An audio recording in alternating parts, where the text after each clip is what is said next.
Thirdly, we have sinful flesh. We have the sinful flesh, and I'm going to share the Greek word with you, which is SARX. The Greek word there is SARX. It is interpreted as carnal or carnally, or it can be interpreted as flesh.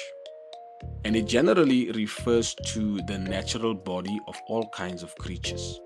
It is also a reference to the material body of skin and meat, bones and sinew.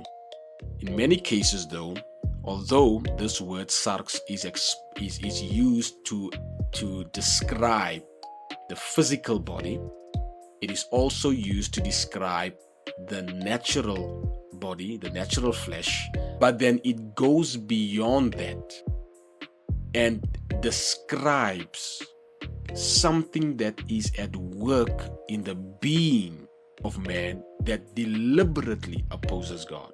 Remember, I said to you to take note of this key word, deliberate. It is not just a perverted nature as the natural flesh is. The natural flesh is perverted in its nature.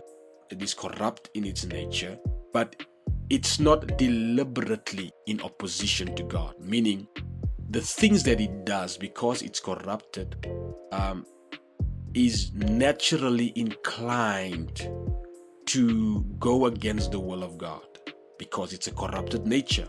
The behaviors it engages in are naturally inclined to deviate from the will of God, but not deliberately, naturally inclined.